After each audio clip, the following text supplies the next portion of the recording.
Возобновляемая или регенеративная энергия, еще ее называют зеленой энергией, это энергия из источников, которые по человеческим масштабам являются неисчерпаемыми. Основной принцип использования возобновляемой энергии заключается в ее извлечении из постоянно происходящих в окружающей среде процессов и предоставлении для технического применения. Возобновляемую энергию получают из природных ресурсов, таких как солнечный свет, ветер, дождь, приливы и геотермальная теплота, которые являются возобновляемыми, пополняются естественным путем.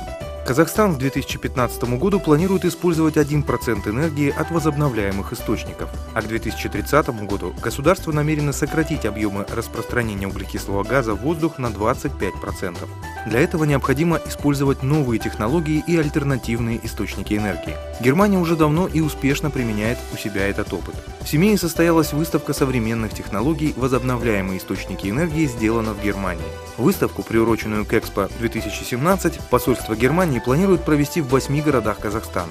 Материалы экспозиции подготовлены германским энергетическим агентством Dena. Они подробно знакомят с представлением технических возможностей возобновляемых источников энергии, позволяющих достичь надежного и экологичного производства. Выставка в Семее прошла при поддержке городского акимата и Семипалатинского государственного университета имени Шакарима.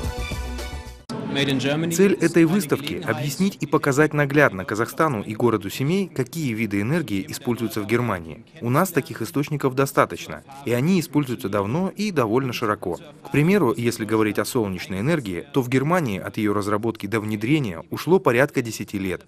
В первое время многие не до конца понимали значение солнечной энергии и относились к ней настороженно. Но после поняли, что использовать такой вид энергии очень выгодно и для экономики, и для экологии.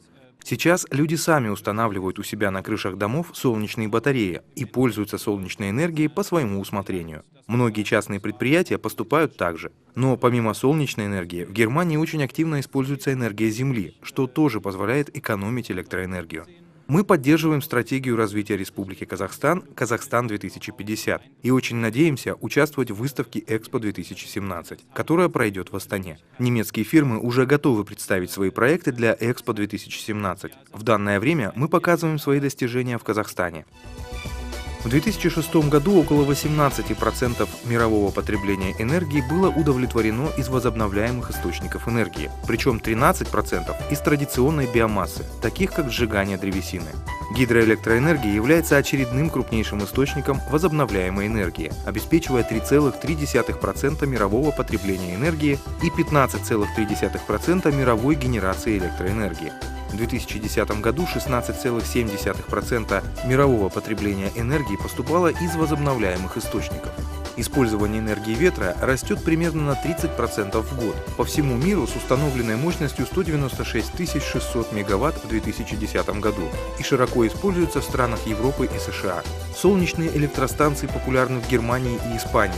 Солнечные тепловые станции действуют в США и Испании. А крупнейшей из них является станция в пустыне Мохава мощностью 354 мегаватта.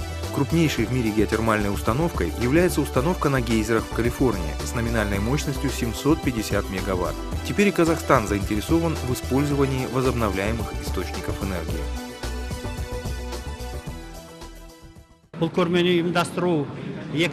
Эта выставка организована в рамках Экспо-2017. Подобные выставки пройдут в 8 городах Казахстана, но первым городом был выбран город Семей. Это связано с тем, что в нашем городе очень развит малый и средний бизнес.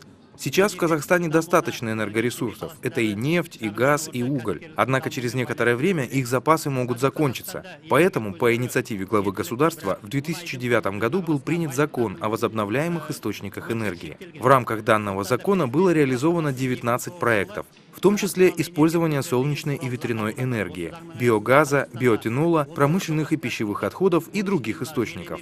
Сейчас наша цель, которую поставил президент страны, обеспечение 1% энергии от возобновляемых источников до 2015 года, а в будущем мы должны получать до 50% от источников возобновляемой энергии. Это нужно как для экономики страны, как для науки, так и для каждого гражданина.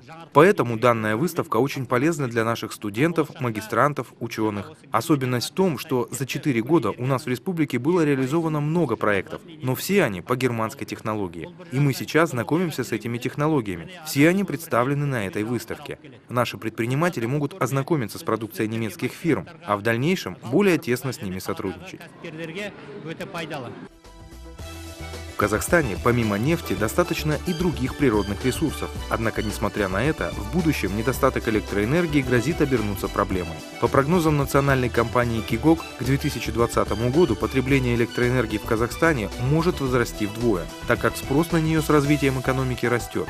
Организаторами выставки выступили посольство Германии в Астане и Генеральное консульство в Алматы. Экспозицию планируют провести по 8 городам Казахстана, и Семей стал первым в этом списке.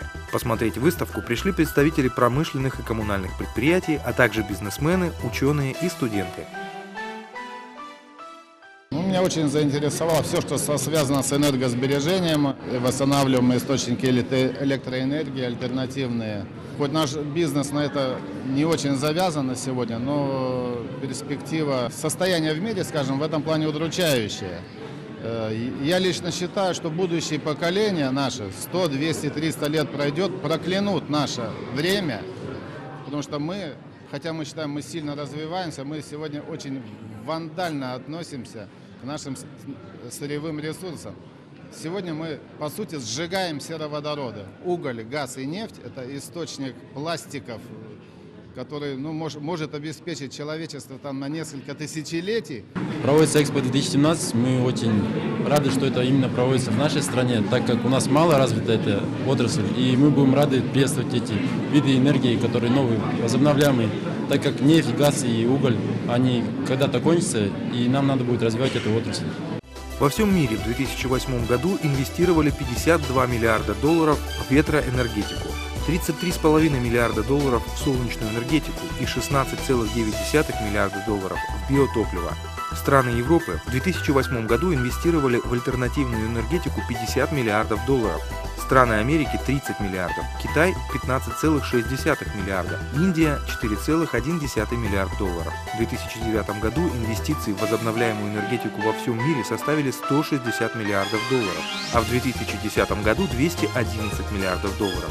В 2010 году в ветроэнергетику было инвестировано 94,7 миллиарда долларов, в солнечную энергетику 26,1 миллиарда и 11 миллиардов долларов в технологии производства энергии из биомассы и мусора. Для того, чтобы сохранить запасы энергии, необходимо уже сейчас уделять внимание этим проблемам. Поэтому в настоящее время в мире рассматриваются инновационные технологии по выработке альтернативной энергии.